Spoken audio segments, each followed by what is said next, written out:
السلام عليكم ورحمة الله وبركاته. ازيكم عاملين ايه؟ يا رب تكونوا بخير. النهاردة هنعمل اكلة كده اقتصادية وهتدفينا قوي في السقعة دي. هنعمل ايه؟ طبعا كده انت عرفتوا، ده كده ربع عدس كنت جايباه من بيت الجملة. تمام كده هنعملوه بقى اكلة كده ايه اقتصادية. الصراحة اللي بجيبه من بيت الجملة بيكون نضيف اساسا ومش عايز يتنقع، بس انا بقى كمان ما باكلش العدس، فهعمل منه جنبه طبق حلو قوي. ممكن انتي تعمليه برده في يوم كده لوحده. طبعا في الغدا اللي احنا فيه ده عايزين ايه؟ اكلات كده موفره واقتصاديه، مش لازم كل يوم بقى لحمه وفراخ والكلام ده. مع انه والله اللحمه والفراخ مع انها غالي بس مش مكلفه زي الاكل اي اكل دلوقتي بقى مكلف ايا كان ايه هو. لو هتعملي حبه بيض، لو هتعملي حبه مسقعه زي اللي هعملهم جنب العدس دلوقتي، كل ده مكلف لان الزيت كفايه الزيت لوحده، كفايه سعر الزيت. بصوا بقى عشان ما اطولش عليكم، دلوقتي هتعملوا ايه؟ هتحطوا اللايك عقبال ما ارجع لكم. تمام، هغسل العدس وهرجع لكم تاني، فعقبال ما ارجع لكم تكونوا حطيتوا اللايك.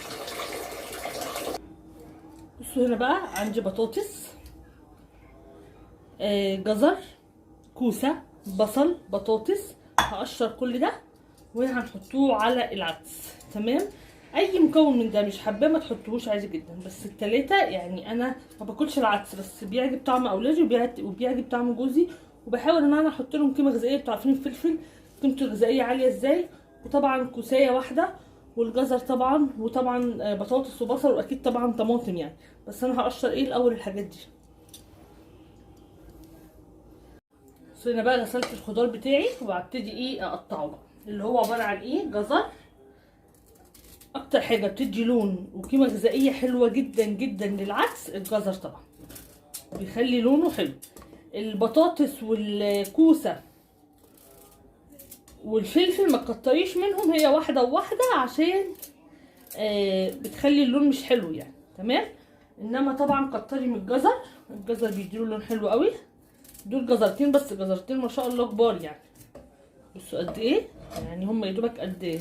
طبعا الكميه دي على ربع كيلو عدس، فالجزر كده كميته حلوه جدا جدا على ربع كيلو عدس.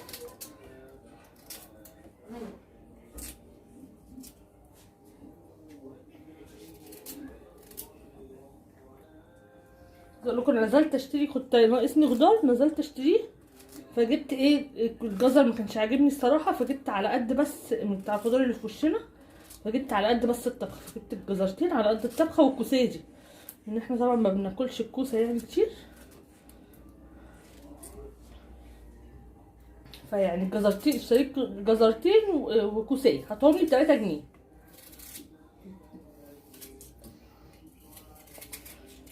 لو كان الجزر كان عنده حلو، انا بحب اجيب الجزر واشيله كمان في الفريزر يعني، لو كان الجزر عنده حلو كنت جبته وخزنت، لكن ما عجبنيش يعني، عشان كده ايه جبت واحدتين بس على قد العدس. وانا بقى لما انزل في حد بشتري منه، واشتريت من عنده بسله كانت عجباني قوي، واشتريت من عنده جزر كان عاجبني قوي الصراحه. قلت بقى ايه لما انزل عند بتاع الخضار ده اشتري بسله وجزر عشان نخزن بقى ايه لرمضان. انا كل ما بنزل بجيب كيلو ونص جزر كده، والاتنين ايه بحطهم على بعض وبقسمهم على طبقين، يعني يعتبر كيلو ونص بعملهم على طبقين، لان اللي بياكل بسله ادم وبابانا، بس انا ما بحبش البسله. فيدوبك بيبقى كيلو الا ربع بالجزر فبيكفيهم ايه. حط بقى طماطم، حط طماطم كتير، الطماطم بتبقى حلوه تدي لون حلو كده، وبصله ومعلقه توم، وما بحطش بهارات غير ملح وكمون فقط لا غير، ما بحطش اي بهارات تانية. وبحط كده لجوزي فوق الوش شطه يعني، بس فوق الوش طبعا مش في العدس ذات نفسه عشان ولادي. وما بعملش طشه عشان برضو لو ولادي اكلوه كده بالمعلقه ما يعمل لهمش حموضه، ولا بعمل له طشه توم، ولا بعمل له هو جواه البصل، وهحط له برضو معلقه توم، هو هيبقى جواه التوم وجواه كمان البصل بتاعه، عشان بس ما يعملش حموضه للعيال يعني. بس كده هعملاه بقى ونحطه ايه على النار. بصوا بقى، طبعا المكونات اللي قلت لكم عليها دي، اللي ما بيحبش الكوسه ما يحطش كده. قلت لكم انا مزوده قيمه غذائيه عشان خاطر ولادي مش اكتر، تمام. اللي ما بيحبش فلفل عليه ما يحطش، وطبعا دي حريه شخصيه. يعني انا ممكن في حاجات هنا ما بحبهاش، يعني انا لو باكل العدس ممكن ما كنتش حطيت كوسه مثلا، فاهمين؟ انما زي ما قلت لكم انا بزود قيمه غذائيه يعني، بس مش اكتر. انت عايزه تحطي بصل بس على العدس وتعمليه حطي، بس طبعا الطماطم والجزر برضو بيكونوا من الحاجات الاساسيه يعني، تمام. يعني هو اساسه بصل وطماطم وجزر، ده الاساس بتاعه اي حد بيحطه. اي اضافات ثانيه دي بقى حريه شخصيه ليكي انت. وما تحطيش بهارات على العدس، هو كمون. طبعا العدس زي الفول بيحب الكمون، فبتحطي كده كمون وملح فقط لا غير. وهوريكم بقى بعد ما يتسلق ان شاء الله، هرجع لكم وهقول لكم هنعمل ايه مع بعض. بس انا دلوقتي هقطع بتنجان وهقطع فلفل عشان اعمل لي انا بقى طبق مسقعه كده ايه. بصوا هنا قشرت بقى البتنجان، قطعت فلفل حتت، وانا عندي بطاطس جاهزه عشان كده ما قشرتش، اللي هي فارم فريتس ومش هقشر بطاطس. وعندي طماطم مبشوره، تمام. بشر طماطم زي ما قلت لكم، وابشروها بالخرام الضيقه دي احسن من العصير. انا عندي عصير عندي عصير طماطم في الفريزر، ممكن اطلع فيه صلصه. لكن المسقعه لما بتبقى مبشوره كده بالبذر بتاعها وكده بتكون احلى. يا دوبك بس بنشيل القشر بس بتاعها، فبتكون سميكه كده، فبتكون طعمها احلى المسقعه يعني بالذات. وبحبها برده في السمك اللي بنعمله بالصلصه يبقى مبشور كده، تمام. وعندي الفلفل، وادي ايه البتنجان، والعدس اهو لسه بيتسلق على النار. وهبتدي اقلي البتنجان واقلي الفلفل، وبعد كده بقى ارمي الزيت وابقى ايه اقلي البطاطس، لان اساسا الزيت اللي هقلي بيه مطرحه بطاطس. فانا كده عشان الزيت يعني اللي مطرحه بطاطس ده هحتاج زيت اكيد عليه. فانا اقلي الاول في البتنجان عشان ارميه، ونعمل صلصه المسقعه مع بعض، تمام. اول حاجه كده نجيب حله على النار عشان نعمل صلصه المسقعه. جربوا بقى صلصه المسقعه بتاعتي دي، صدقوني انا بعمل مسقعه رهيبه.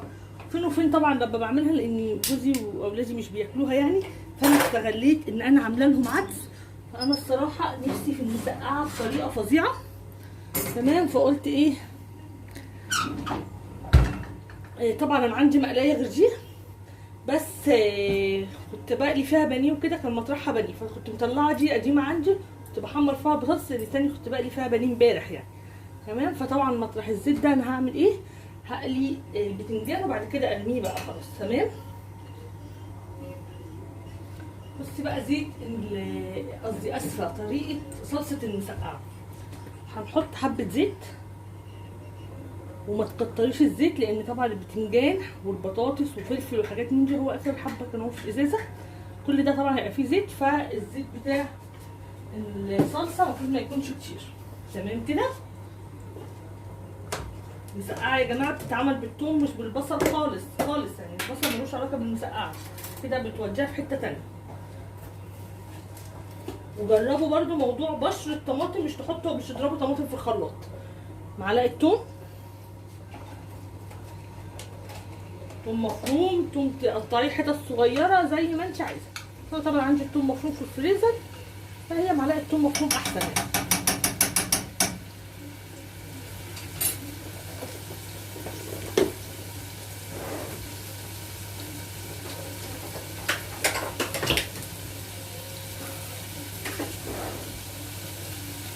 شوح بقى الثوم بتاعي ده في الصلصه، يا دوبك بس يصفر معايا.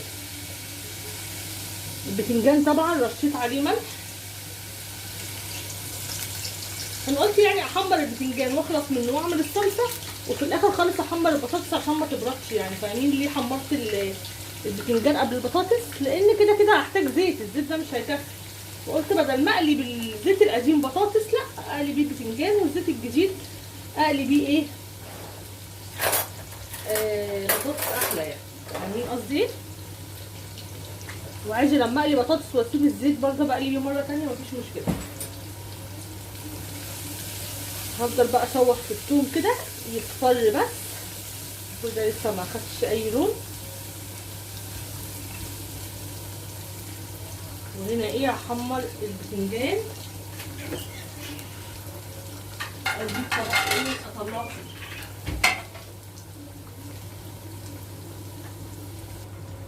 بصوا هنا خلاص التومه اهي اصفرت، هنزل بقى بحبه خل وشموا بقى، شموا احلى ريحه.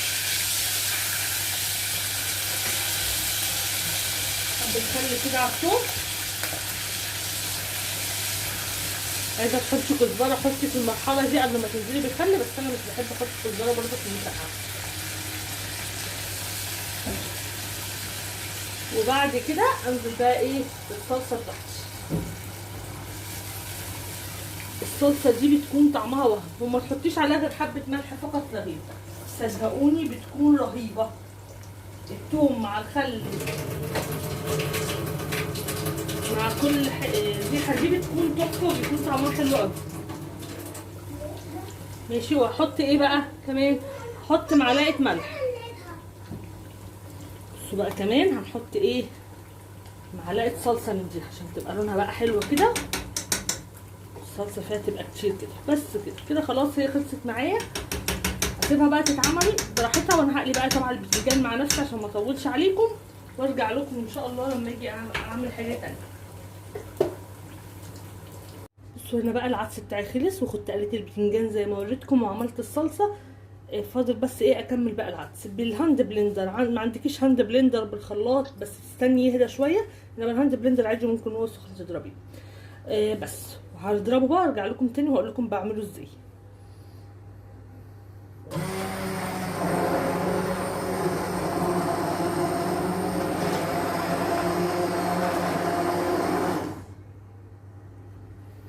العدس اهو ضربته، رجعه تاني مكانه. طبعا اسفل البوتاجاز متبهدل ايه مطرح الاكل يعني، بس انا بقى ايه اصبنه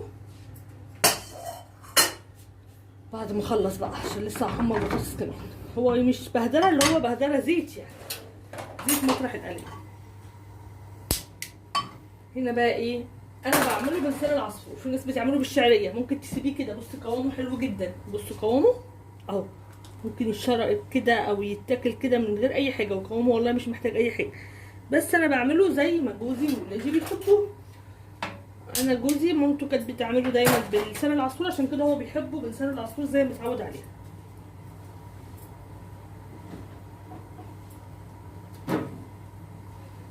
انا عارفه ان معظم الناس بتعمله بالشعريه، بس زي ما قلت لكم انا اساسا مش باكل العدس، انا مامتي بتعمله بالشعريه. بس مامة جوزي كانت بتعمله بلسان العصفور، فهو بقى ايه متعود عليه بلسان العصفور. فطبعا ولادي طبعا خلاص اخدوا عليه برضه عشان كنت بعمله كده، فبعرفوا بقى بلسان العصفور يعني. معلقه سمنه بقى كده ايه فلاحي.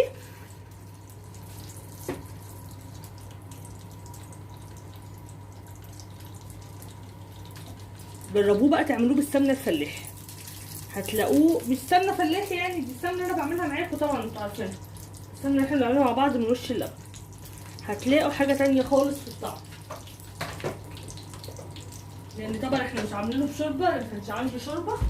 بس السمنه بقى الفلاحي ومكعب الماجي كاننا عاملينه باحلى شوربه.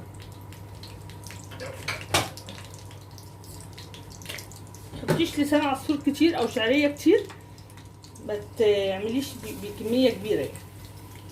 دي لسان عصفور حوا فما بتنفش. لو الملكه حطي حبه قد كده لانها بتبقى قد كده في الاخر. لو الملكه او ستار او الكلام ده تحطي حاجه لا تذكر، لان بتنفش ويبقى شكلها فظيع جوه العدس. انما الصراحه مكرونه حوا، مكرونه اللي هي اسمها المصريه ريجينا، المكرونات دي ما بتنفش ولا اي حاجه. نحط بقى مكعب مرق،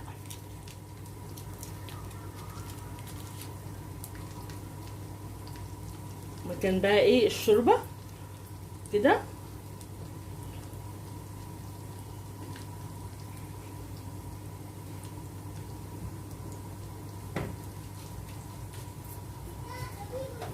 وهزود حبه كمون لان العدس زي ما قلت لكم بيحب جدا الكمون. عايزه تحطي انت بقى شطه، ما عندكيش اطفال صغيره حطي شطه طبعا، برضو العدس مع الشطه بيكون رائع طبعا.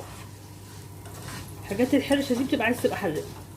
بصوا هنا بقى انا قاليه البتنجان وسايباه ينزل زيته خالص، حطاه على مناديل مطبخ.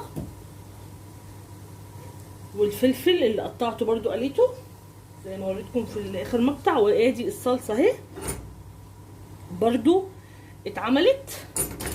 هحمر بس حبه بطاطس وهحط بقى كله على بعض، هتشوفوا في الاخر يعني.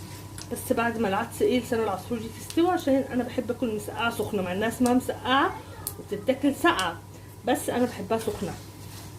عشان كده قلت اسيب الصلصه، ما رضيتش افضيها على البتنجان غير لما احمر البطاطس واسخن بقى الصلصه وانزل عليهم بقى. كلي احلى طبق مسقعه. ممكن تعملي طبعا عدس جنبه مسقعه برضو تبقى اكل حرشه. ممكن تعملي مسقعه في يوم لوحدها جنب اي حاجه، او تاكلوها كده على فكره مع بطاطس محمره. ايه المشكله؟ تمام. تعملوا العدس مره عدس بجبه، يعني مش كل يوم لحوم. يعني العدس هو طبعا اوفر كمان من المسقعه، خلي بالكم ان المسقعه زيت غير زيت، يعني البتنجان بيشرب زيت فظيع، مع انه والله ما بيشربش مني قد كده يعني. هي الطاسه اللي انا وريتها لكم دي حطيت عليها حبه صغيرين بس، زودت كده في الاواخر. بصوا بقى لسان العصفور اهو اتحمر معايا. ابتدي انزل كده